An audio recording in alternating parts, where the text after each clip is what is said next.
Not only am I going to show you step by step what to do to buy your first rental property, I'm going to show you how you can save money and find a deal in the process, even in today's market. The strategy I'm going to use to buy rental property is called the house hacking strategy. You may have heard of it. House hacking is when you buy rental property, in this case a 2 to 4 unit property, live in one unit and rent out the others.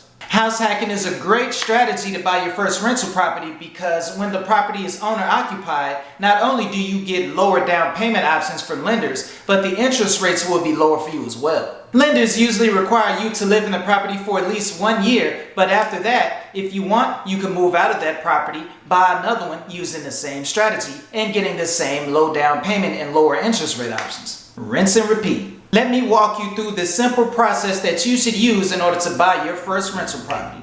Step 1 to buying your first rental property. Before you start looking at properties, you need to know what your budget is. You need to speak with the mortgage lender to find out how much you can qualify for as far as a 2 to 4 unit. Speaking with the mortgage lender is the only true way to know exactly how much you can qualify for or how much you can afford when it comes to rental property. Without that, you're pretty much just shooting around in the dark. Trust me, this will save you a lot of time and headaches because the last thing you want to do is look at a property only to find out later on that you can't afford it. The biggest factors that affect how much you can afford, besides how much you make, are your monthly debt payments and your credit score. If you feel like you can't afford as much as you want, if I were you, I would start working on paying off some of those monthly debt payments, such as minimum credit card statements or car loan or anything like that, as well as start working on improving your credit score. A lot of times, you can pay something off and improve both at the same time. You would be surprised as to how much getting rid of one monthly debt payment can affect how much you can afford. I'm talking tens of thousands of dollars. Now, when you're getting pre-approved for a loan, here is something that's very important that you need to know, but not a lot of people talk about. It matters what type of loan you get when you're looking at properties. For instance, if you can get a conventional loan, then you can pretty much look at any property that's on the market as long as it's not falling apart or it's not completely gutted down to the studs. If you only qualify for an FHA loan, however, the home has to be what they call move-in ready because it has to pass an FHA inspection. Some of the key items the FHA inspection looks for are making sure that the electrical and the plumbing are in working order, making sure the heat works, there can be no broken windows, there can be no peeling paint, there can be no holes in the wall, things like that. If the property can't pass an FHA inspection, FHA will not lend on the property, which means you won't be able to buy it. And also, FYI, if you're looking at a property with a garage, that garage also has to pass that inspection. Step 2 is to find a neighborhood in your budget that you are comfortable living in.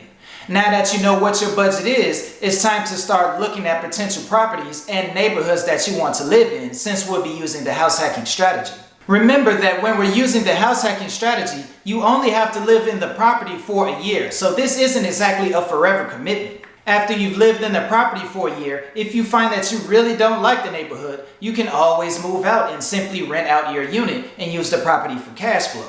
That's the beauty of the house hacking strategy. And once you do that, you still keep that low interest rate payment on your mortgage. Step 3 is to find a realtor and start searching for properties. Once you know what your budget is and you have an idea of the neighborhoods you would be willing to buy in, now it's time to reach out to a realtor.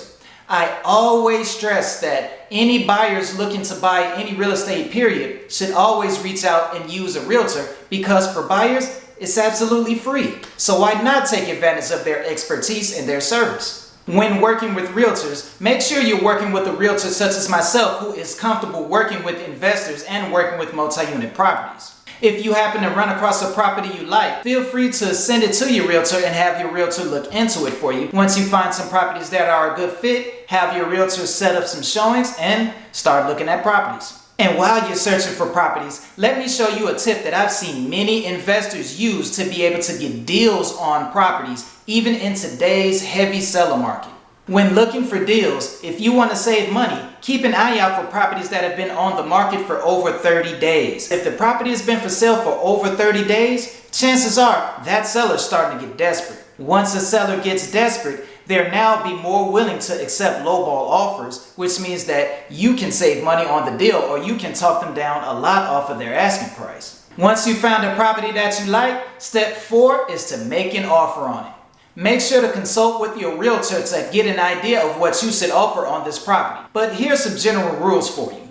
If the property is brand new on the market and there are multiple offers, you're only going to get one shot for real. You're going to have to offer what you think is your highest and best. And FYI, if you actually want to win a multiple offer situation, chances are you're going to have to pay over the asking price. Now, if the property has been on the market for over 30 days, feel free to submit that lowball offer. See where the seller's head is at. You never know, you might get them to agree to a great deal for you. Once you get your offer accepted, first off, congratulations.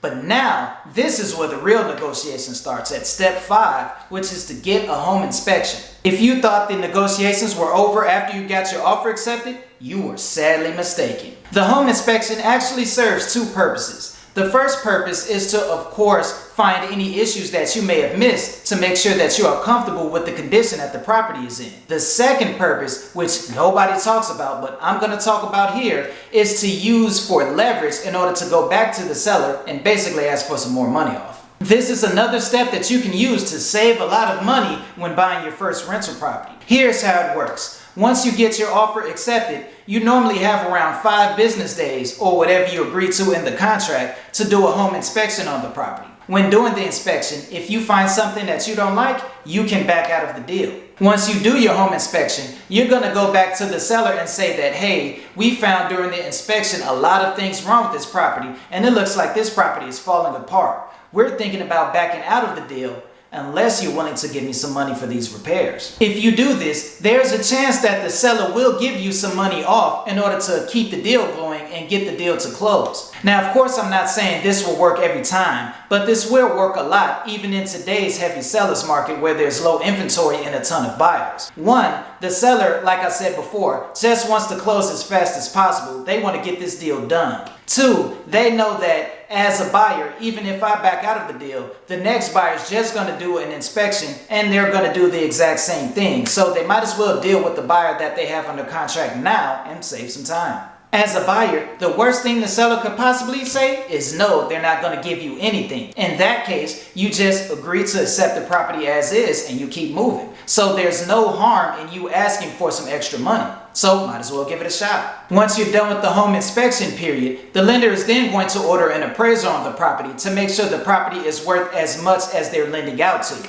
Once the property appraises out, before you know it, it's time for closing. One important thing that I need to say is during this entire process, do not, I repeat, do not buy anything with credit or spend large amounts of money. Remember that the lender is keeping an eye on your finances to make sure everything stays the same throughout this process. So if you do something like charge up $10,000 buying furniture on that credit card, it's going to mess up your credit. And on the day of closing, you're going to find out that you no longer qualify for the loan. So please, no big purchases until after you close. Also, please don't quit your job. Make sure you close first before you quit your job. Don't do it before you buy the property, because once again, you will no longer qualify for that loan. They check on that the day of. Once you get to closing day, congratulations, you've now bought your first rental property.